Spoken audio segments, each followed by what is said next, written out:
when, not if, when AI comes for your job. And while it's not for us to panic, but the truth actually is AI is going to have, and is already having, some significant impact on work and business.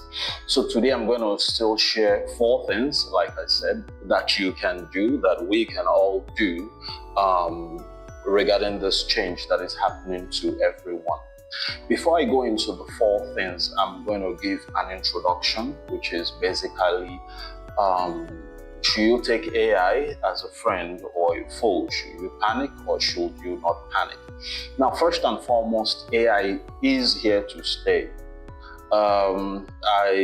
Recently I was at a conference for businesses, and I know there was a woman that said, okay, she's just going to not move with the change. She's going to try as much as possible to be original. She's not going to use ChatGPT for content, and she just wants to stay original as much as possible. However, but the truth is, AI is here, and I think the best strategy is to learn the best way to be able to evolve, and the best way to be able to grow with it.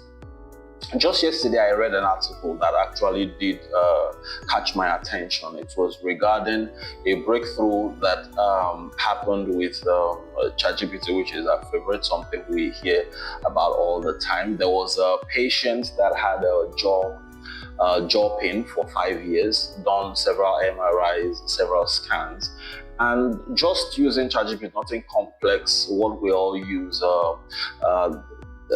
they put the symptoms, and right there, without even anything serious, ChatGPT did say that it's likely to be something with a jaw disc. It's something that she's seen different consultants, and the pain was still there after 5 years. And ChatGPT just recommended, okay, I think it's something with the jaw, the discs, that is likely the discs has moved, but it's still movable, but the alignment has changed, and they'll just do a couple of exercises. This was something I just read yesterday, and it was a fact. And within 60 seconds of taking the exercise, started to feel relief. So like I said, the truth of the matter is the reality is here to stay. Now, whether from health to content generation, AI is really here and is already integrated into everyday work life, and it's impacting businesses. All right. Now, but like I said, that AI didn't just happen, okay? It's not just, while it's a bit drastic, but changes, what we call the evolution of tech, has always been there. That means at every point in time, there is a wave, there is a new shift, and basically the best thing we can do is to be able to move with that shift.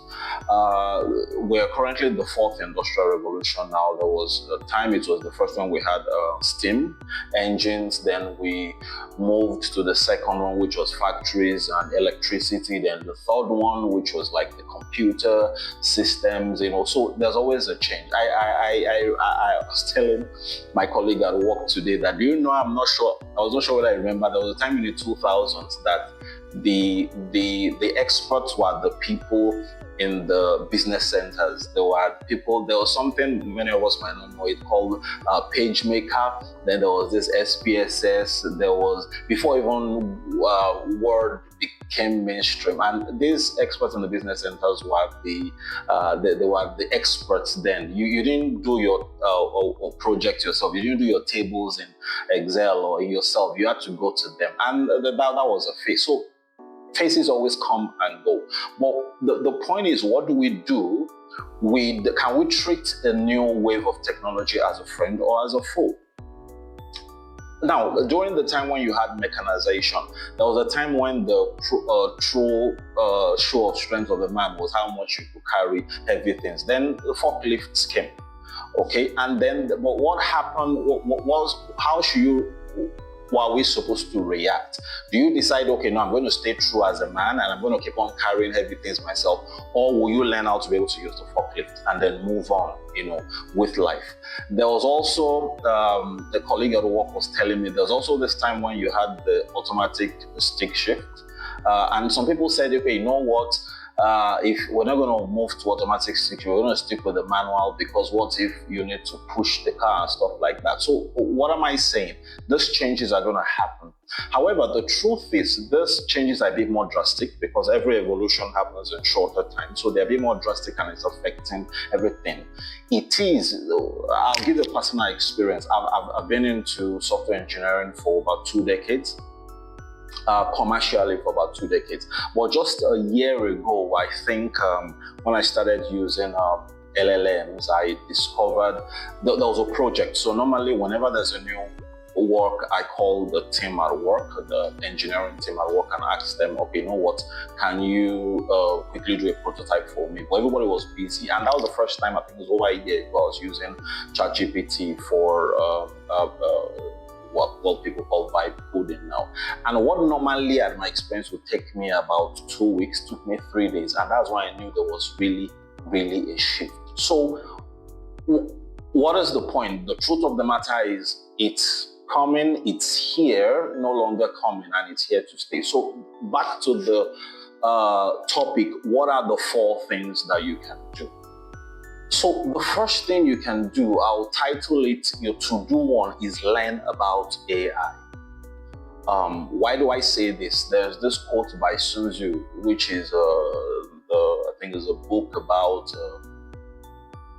the art of war, and it says number 1 thing is know your enemy. And what does that mean? It means you can win unlimited battles if you do 2 things. Number 1, know yourself, and know your enemy. And the advice, I think, is a philosopher and a war general, and he focused on that is the first thing you need to do. So what does that mean in this context? Everyone should spend a reasonable amount of time learning about AI. You know, it might replace your job, but only if you do not understand it first. Like I gave the example of the forklift. You're going to be out of a job, or your work, your business is going to be impacted only if you do not even try to understand how to operate a forklift, because that's the new mechanism. You know, it's like I was saying about the woman. You can't say, okay, I'm going to prove a point, I'm not going to touch it because this doesn't look original. No, you need to be able to know your enemies. That's your strategy. Number 1, AI is no longer for techies.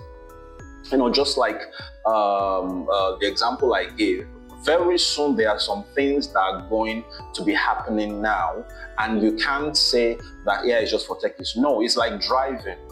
There was a time maybe driving was for experts and people that really knew how to use the Jeep. But no, you should know it now. Everybody should be able to drive.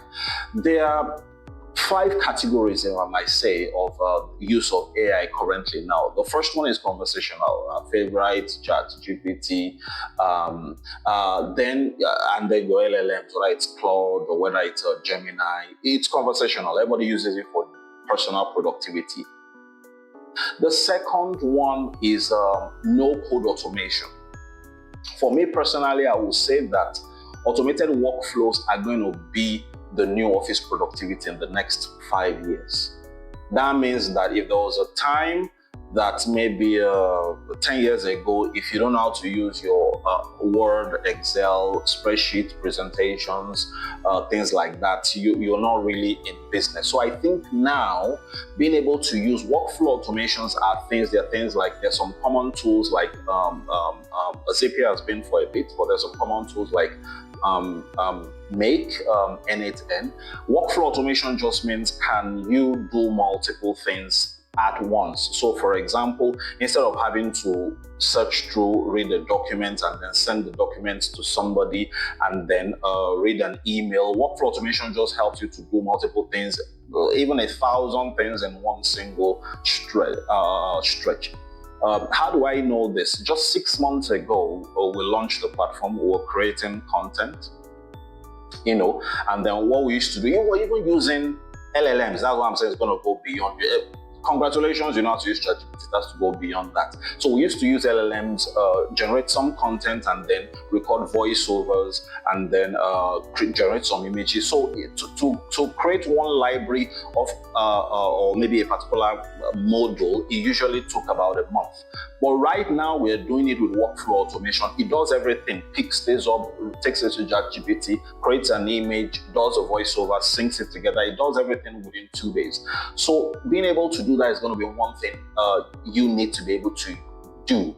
Now, there are two other usages. For example, programmatic AI, that one you need to be a developer. That's programmatic AI use. Advanced AI, things like robotics and IoT, you might need to be an Elon Musk. So that you might not be able to do. But at least no-code automation is something you should be learning. Then the second thing is data intelligence, because it's going to be used for things from decision making in health, in finance, in legal, in policy making. Now I'm going to drop in the same video, look towards the description, curated list, just a playlist that gives you an intro into AI, if you may. So what I'll say, what's the number one to do?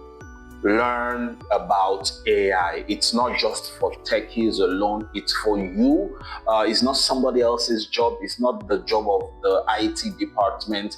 It's going to be as ubiquitous as any other thing, as driving, as using Microsoft Word. So you need to put some time and invest in it. It's not optional anymore. It's going to be as essential as learning how to do email. Like I said, there was a time 20 years ago, email was for the pros. You needed to go to a business center, a cyber cafe, and use your email address. But it's going to change, and so you might as well get ahead of that. The second to do, and the second thing you can do, is actually use and leverage AI. Now, after you've learned and you're comfortable and you're familiar with it, in every opportunity you can, use and leverage AI. Like the example I gave about, let's say, the change during the first industrial revolution, where you had a couple of tools, things like forklifts. You need to now leverage that thing and learn to use that thing after understanding it. So you don't compete with it. You don't compete with it, or it's either this or that. No, you learn and you leverage to use it. So that means if you are in healthcare, use it for faster diagnosis. Learn how to use no-code tools to pull things from different reports based on symptoms, based on this, using an automated framework that can basically give you some diagnosis as fast as possible.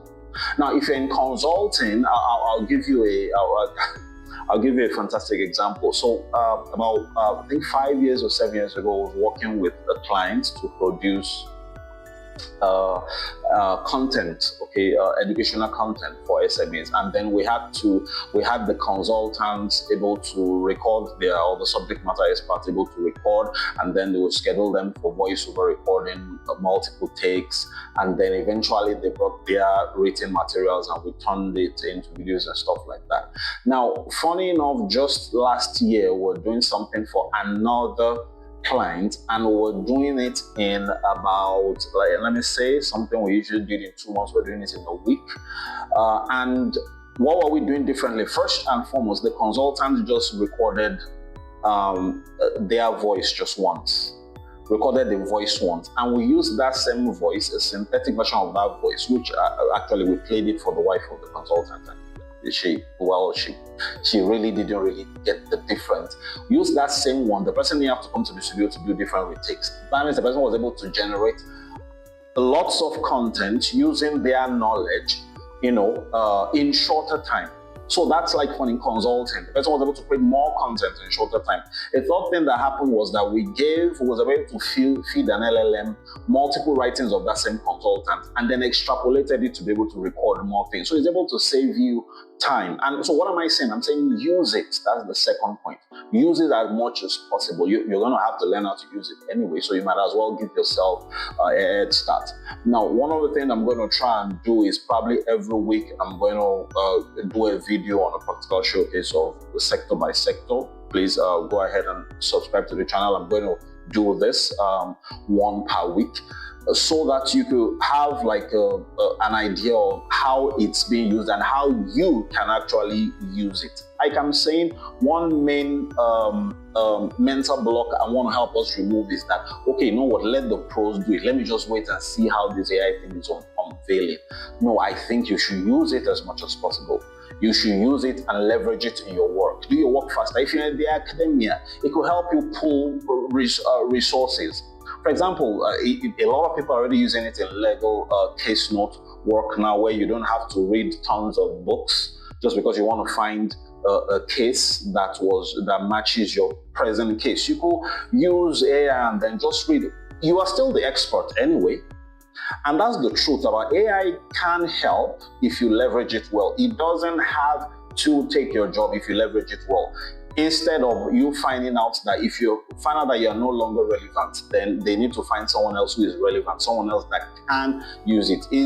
I use that forklift example again. If you can't drive a forklift, but if you're so good in carrying things with your muscles to prove you are a man, then you find out that you might find them having to employ somebody else. Or even if it's not an employment, if it's a business and you're saying, I want to maintain the original quality.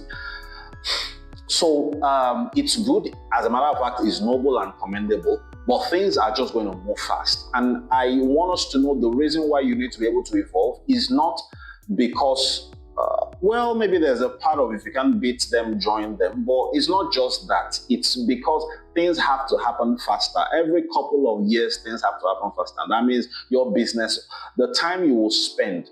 You know, I used to say that did driving automatic shift, or sorry, from moving from the stick shift, did it make us duller? No, it didn't make us duller. We just used our brains doing something else. In some countries, maybe you use them avoiding potholes instead of, you know, fighting with the clutch. So it doesn't really make you dumber. You just have to use your brain doing something else. It changes every couple of years. It changes what we'll use our brains in doing. So it doesn't really make anyone dumber eventually. However, as with every industrial revolution, are there challenges to it? Yes, ethics. Authorized use of people's content. There are those kinks that eventually have to be worked out, but they don't stop people from using it. Recently, I was having a call and I was calling my mom, and I'm saying, look, in the age of AI, don't think any phone call that sounds like my voice is my voice. Are there dangers to it? Yes, there are dangers to it. But I'm like, okay, the same way before you used to check every SMS. In fact, there was a time, I think I was my final year, I got this SMS then, not even now. Then, when SMS just came, someone told me I won ₦1 million and says, yes, finally, it has happened. But are there dangers? Yes, but eventually we will learn to overcome them. So we just know that now, because an SMS comes from a bank, the label doesn't mean you need to just be able to consume that. So do we evolve? Do we change? Do we learn to be more careful? Yes. But we actually evolve by actually using and leveraging those things. And then I'll say, what is to do 3? What's the third thing that you need to be able to do if AI appears to come for your job? I'll say number 3, enter into the knowledge economy.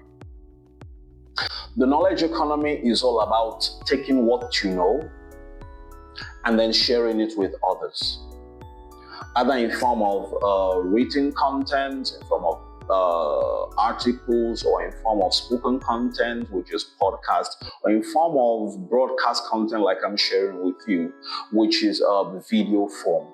You need to learn how to be able to do that. And one of the things that encourages is gives you a wider reach, helps you to be able to build your profile. And so you need to now, and you can leverage AI in doing this, to be able to share more of yourself. By the way, being a content creator is not all about dancing. I wouldn't, but it's about sharing. It's about creating something that's of value. And I think that is number 3 thing that you need to be able to do at this time. You know, the demand for high quality practical content is increasing. So if you're a professional, how do you reach more people? Trust me, there are so many more people that don't know what you know. There's so many people that want to know what you know. We have millions and millions of them, tens of millions of them, in every place. If you're in Africa, that's fantastic because you have so many more people. And so leveraging on technology to be able to reach more people and pass knowledge and share something that is of value is something that you should consider, in addition to just the standard forms of value or the standard forms of, you have a global audience, so standard forms of employment. If you're in tech, for example, and you want to be able to reach out, build a profile and influence on people, I'm just going to leave a description on a kind of content and influencer program that we can help you get started pretty fast. I'm going to leave a link in the description. And if you're not in tech, feel free to book a session on how to be able to tell you, for example, if you're in finance or you're in health or you're in consulting or in some other area, book a session. I'll be happy to be able to walk you through. But the core of this point is there's actually more that you can do, in this time, because there's so many people that need to be able to learn. As a matter of fact, even AI needs to be able to learn. To get smarter, yes, but it's a way in which you are able to provide more value and then be able to earn benefits from doing that. All right, so I'll be going into the fourth, and I think this will be the final key point of what do you do, and that will be leverage your subject matter expertise. Now, you've probably been an expert in one field, whether it's finance, whether it's tech, whether it's consulting, whatever it is. You've been an expert for a number of years, for a period. There is a reason for that, and you don't have to throw it away. Now, because of the previous point I made, the landscape is going to change because people are able to move into that sector way easier. People are learning faster. Because AI is making education be able to happen more seamlessly. So more people are coming into that space. So one of the things you need to do is, summarily, you need to change strategy to distinguish yourself. Two ways in which you can do this. Number one, if a lot of people, let's say, for example, you're a doctor, and trust me, AI is teaching anatomy way better. There are a couple of things which you use your expertise to do different. You need to capitalize on that. That means that if you think you need to, if you look, for example, at I don't know, maybe you're a doctor, you look at the skin or look at the part of the body, and if you look at this and this, you can quickly make a diagnosis.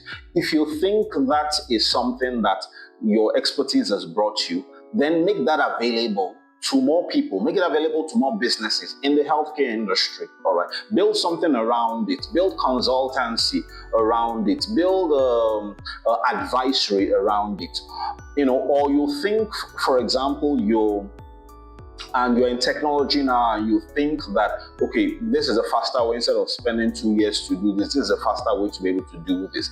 Then put that and show more people, because there are businesses around that's your area. So I will say, your subject matter expertise, make it available to businesses who will be able to use it. The second thing is building more AI-powered tools to be able to do that thing. Like I said, AI will still remain artificial intelligence. It's not natural intelligence. That means it will, though you have an aspect of AI that is now artificial general intelligence, meaning can it on its own be able to originate, consciously originate new forms of intelligence. But as in the current formats now, AI still needs inputs, okay? It gets smarter. Now, if, like I said, I was giving the example of a doctor that if I look at 3 things on the skin, I can usually diagnose if there is an issue or there's not an issue. You could partner with someone or people that understand those tools better, and then decide that if you notice this and this and this, you could diagnose better. That is something you could change today, because the whole industry is going to change. So you need to be able to change as well. Let me recap the 2 points again I said in leveraging your subject matter expert. Be able to provide solutions that showcase your expertise to more businesses, to more companies, to more enterprises. Because entry-level stuff is going to get more saturated as the day goes by. And then secondly, leverage AI to build tools that will make your expertise stand out. Okay. So if you think in any case in legal law, there are 4 key things that you need to be able to look, then help train a tool better, that are able to look for those 4 key things. I don't know if you understand. So recapping this again, you need to be able to focus as an expert and leverage that's your subject matter expertise. All right. Now, I've talked on 4 main points that if you really look at it, it's kind of addressing experts. That means it's addressing people who are already professionals. There is a reason for that, and that is one key truth that while AI could lower the barrier to be able to operate in a particular sector of knowledge, but I will still say that if you're not a professional in any field, you should still go and seek to become a professional in that field, albeit as fast as you can. So that doesn't mean now that if I want to learn medicine now, we don't learn the traditional stuff, we just use AI to do surgery. No, I think that for you to become a solid doctor, AI tools and robotics will help surgery, but the core knowledge, you still have to become a professional. Trust me, I know that while like I repeated, I've been in decade for quite a long time, but I will say something confidently. While there are new tools that make it easy actually to be able to build apps. So for example, it's good for some use cases. If you need to do a minimum viable product, or you just want to spin an app that will help check your fitness and stuff like that, yeah, there are no code tools. However, there are always nuances to real life scenarios. There are always peculiarities. There are always that you will still need an expert. So why am I sharing these things? While it will appear that AI is coming for your job, and it can actually threaten your job, you can stabilize if you know how to be able to leverage it. So what is the advice even if you're not yet a professional? Become a professional. If you want to be in tech, go ahead and learn the foundations. If you're in digital marketing, learn it. While AI can make digital marketing happen faster, generate content faster, make decisions super fast, you still have to be a digital marketer, albeit learn digital marketing as fast as possible. Anyway, the speed is enabled by AI now. So if you're going to become an engineer, learn the basics, but learn it as fast as possible. And you should be able to do that because there's one of colleagues at work, she says that basically she's able to go through 8 sections faster because AI helps her do the summary, which is good. Instead of reading 10 pages of a textbook, you can just have someone summarize, okay, what are the 4 key points? So things are becoming faster, so you should be able to be a professional engineer way faster. As a matter of fact, I'm expecting that 4-year curriculum should be able to actually shorten the equivalent to like 1 to 2 year curriculums now, and you still have people that are still that knowledgeable. Why? Because things are just, but like I said, still focus on start your career first, and then as you're learning, you're able to augment. So what is the summary of this point? Seek professionalism. While AI is there, you must still seek professionalism. That's the only way that you actually have something that is really, really sustainable. Or I'm just going to drop a bonus for those that are in tech also. If you want to get started in a PN checks, I'm still going to drop a link in the video. If you are in tech, something to be able to get you started. All right. Now, hope those 4 points have been able to help. If you still have questions or the 4 key things what to do, you have questions you need how to be able to apply it practically, or it still doesn't answer your question, please feel free to drop a comment, feel free to drop a question. I'm going to also put my email in the description. Feel free to send an email. I'll be happy to help.